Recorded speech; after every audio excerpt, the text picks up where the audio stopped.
Hello YouTube, welcome to day 253. I am here today. Oh, and by the way, cat tax. Cat tax. Everybody loves the cat. Anyhow. Meow. Meow, yes. Anyhow, today I was trying to... Yes, you want cuddles, come here. Anyhow, today I was wondering about... What? Come here. Anyhow, so I was coming up with a topic for today.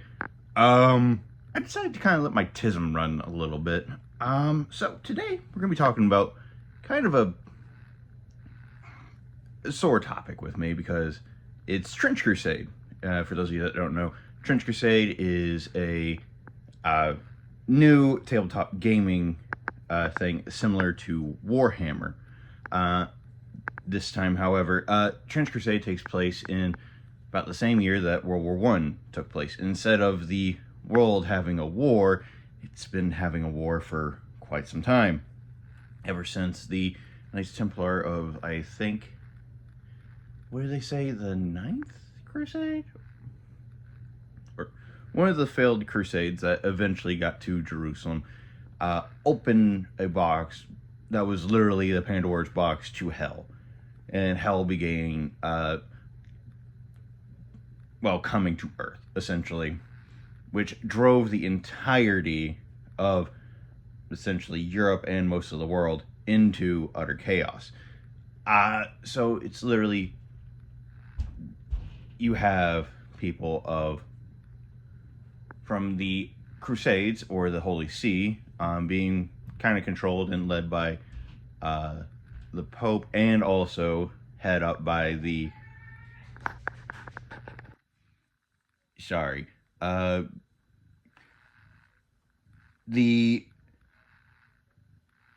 god, you see, I'm having to deal with this guy because he wants cuddles. Also, so Trench Crusade deals with the forces of hell versus the armies of New Antioch, which is the last kind of frontline city after Antioch got destroyed, apparently, which may or may not have been caused by a hell nuke, which is very interesting. As well as the Iron Sultanate, which is a wall that literally appeared out of nowhere, which apparently the Iron Wall is actually made of iron with literal lava and giant-ass, constructs guarding it.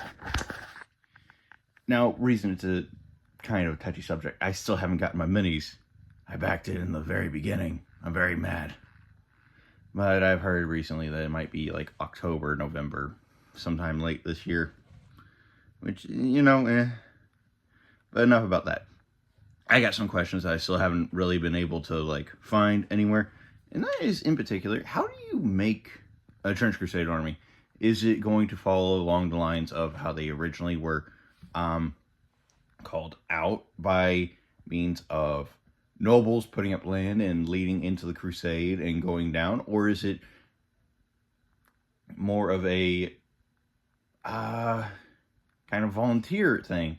Or is it a bunch of mercenaries? There is a group of mercenaries that do kind of work with both sides, I guess. I don't really know how to explain it very well, because I know so little about it, and things that I do know sometimes contradict each other from, the things that I've found. The Iron Sultanate is allied with the Holy See, in the terms that they both are on the side of God versus the side of hell, which is really weird because apparently they can't get communications towards each other, but in reality they should be able to.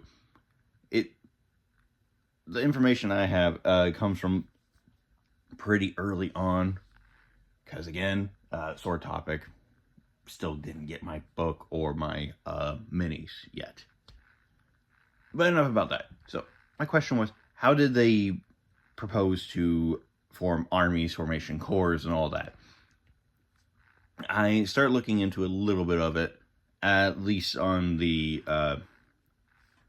side that I was wanting to play, which was New Antioch, and maybe the Sultanate. Sultanate's got a lot of cool things, including chimeras and like magic and essentially custodies, which is real weird.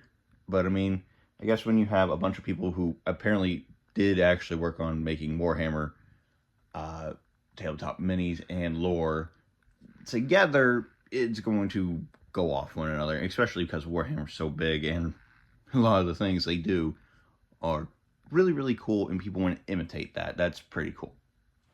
Anyhow, the Sultanate is more of a meritocracy is what I found. So what they do is that they pick the most meritorious soldier of whatever, and they give him formation of a corps. They lead him into battle, as well as they got, I don't know if, you see, I don't know who's in charge of it. Is it just regular soldiers that prove themselves during battle? Is it a member of the Royal Guard? Is it just part of the Sultan's Mage College? Is that people who we're looking for? I don't know who we're looking for. Especially there. On the other side, in the Forces of Hell, it's really easy to find. It's just people wrecking shit. They have an ongoing naval, like, both wolf packs of submarines and above ground. They more or less rule the waves. And the people that lead them are picked by literal demons. So whenever they do go into battle, they're being handpicked. And they also get Forces of Hell and blah, blah, blah, blah. But back with the New Antioch soldiers.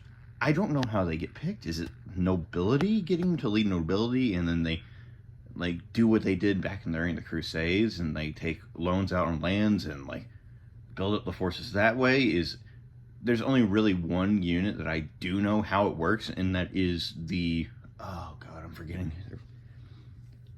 I do know they are the red soldiers that come from New Antioch, and I think they might be called something blood, because the way you become one of them was, and that is actually a thing I do know how one unit actually functions, and it's one of the higher ranking ones.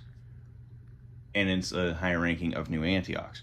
Basically, you come back from the trench with a weapon bound in your friend's blood, who you fought alongside and fought to the bitter end.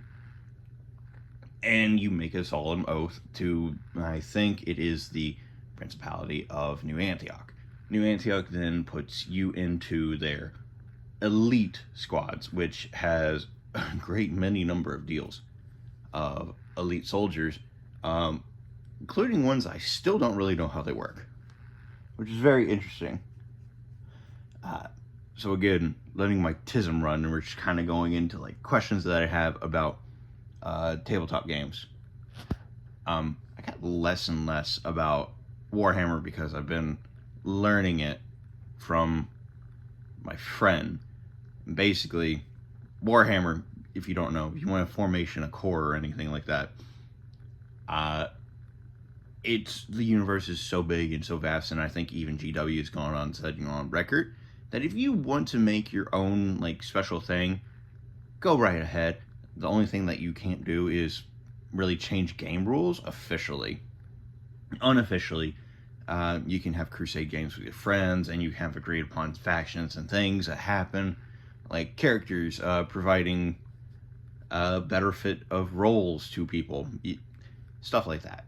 You can't just do that in a regular setting, but you can do that in more of a friend-based setting, where it's like what me and my friends do. I don't know if you can hear that. My mom's upstairs watching football.